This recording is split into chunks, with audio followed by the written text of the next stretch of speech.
Hello, viewers of Emilight show. Today in the studio, I will bring into you another story, another experience from an immigrant that will keep your minds pondering. So let's meet our guest, our special guest, Ammar.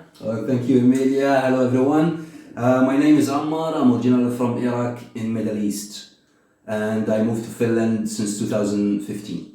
Okay, wow. Okay. So you've been living in Finland for about 8 years now. 8 years, something, yes. All right, Yeah. all right. So thank you very much for coming to share your experience with us. It's an honor to me. Okay, thank you. So let's begin this discussion by hearing about your professional and educational life before you came to Finland. Because here in the Emilight show, we discuss about the challenges that immigrants in Finland face with integrating into the Finnish society, with living in Finland and maybe immigration as well. So, today we are going to be discussing about your experiences, maybe the challenges that you have faced in integrating into the Finnish society. Okay. So, before you tell us those challenges, can you tell us about your educational and professional life before you came to Finland?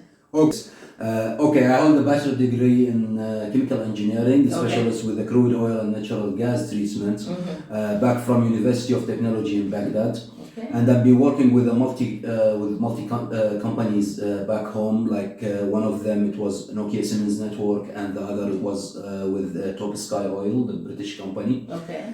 And then I had my own company too for a while, before I needed to leave Iraq because of the situation that's happened after ISIS declared the Islamic State back home. Okay.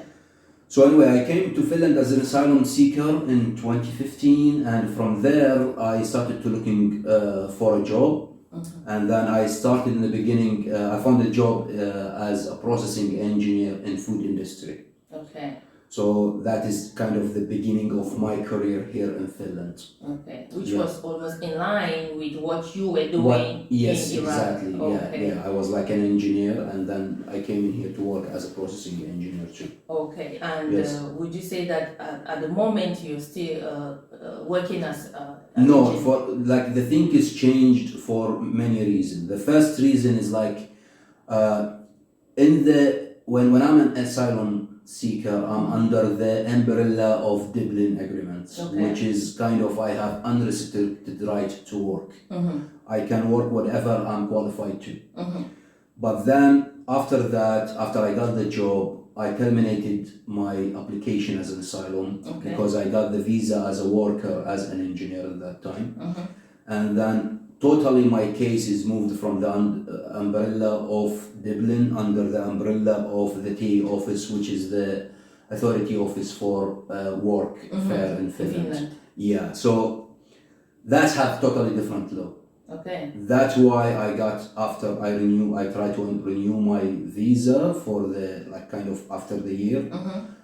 I got negative because I'm competing with the Finnish labor market. Which is a law that been released on June 2017, as I remember. Okay, so you had a residence permit for 1 year as an engineer? As an engineer, okay, yes. and then you tried to renew it? I got negative. You got a negative? Yes. When I got negative, I got actually a deportation decision in 30 days. Okay. So I need to act fast. So the easier way actually to gain another visa, or at least to open an application so the deportation will stop. Yeah. It was by applying a new application. So the application was go as a cleaner, and then I got stuck. Okay. So like I didn't know I would be stuck for more maybe than 1 year. Yeah. But no, it's like you need to do it at least 5 years, and then you get, for example, the permanent visa, and then from there you will have an open right to work or unrestricted right to work. Okay. So I'm in my 3rd year and counting. Let's hope soon I will get rid of it. 3rd year and counting as a cleaner? As a cleaner, yes. Okay. So those skills as an engineer, do you feel like you're wasting them here in Finland?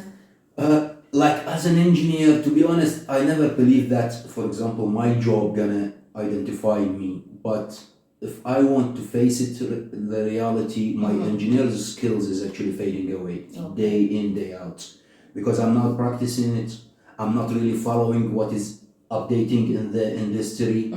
So that's why I feel, my skills as an engineer is actually fading away. And it's been a long time, like 4 years, it's a huge change happens in the industries and things it's always evolving. While I'm kind of like doing totally different field of what I initiate and study with.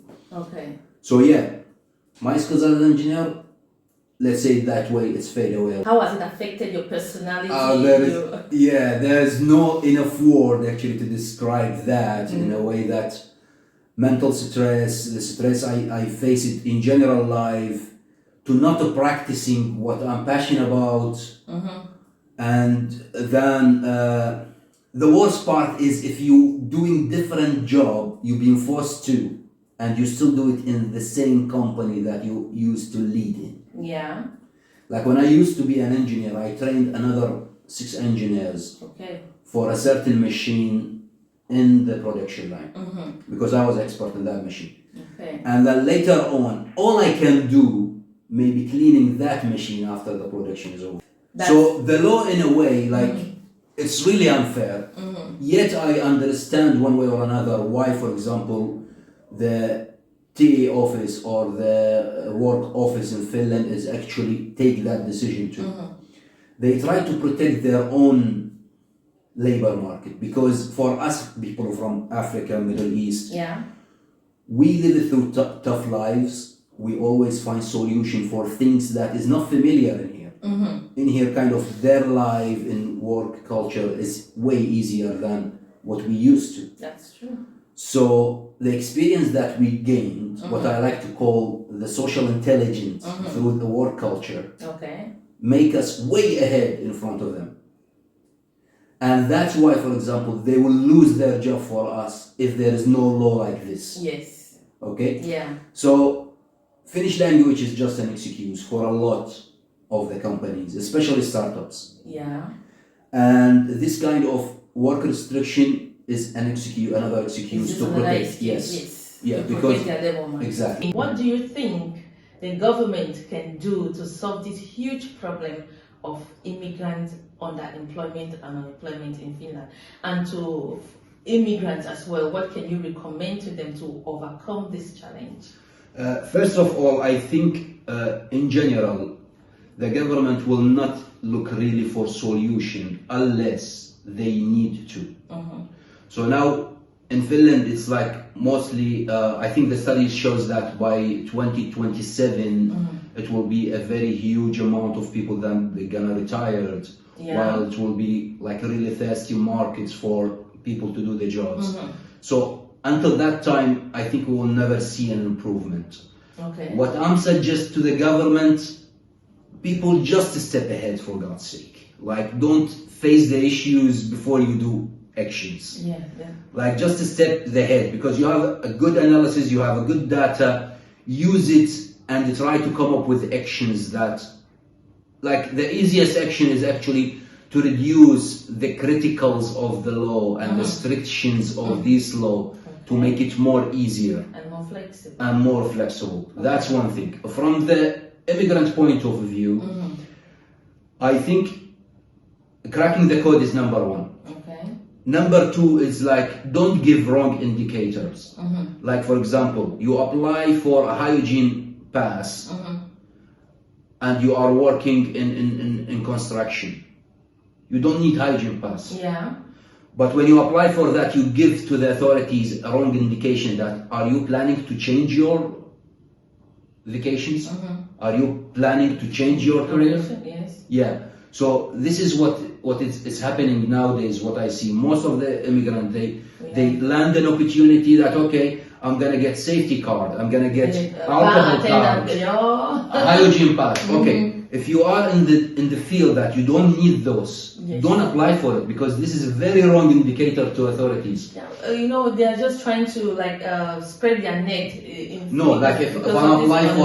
If I apply for an engineer work and my engineer work don't require a pass, even if I have a hygiene pass and my In your CV, yes. it will mean nothing than 2 or 3 more sentences that the recruiter will read. Okay. Which is one of the very critical things that the recruiter have 6 seconds to decide that if you are as an applicant actually worth interview or not.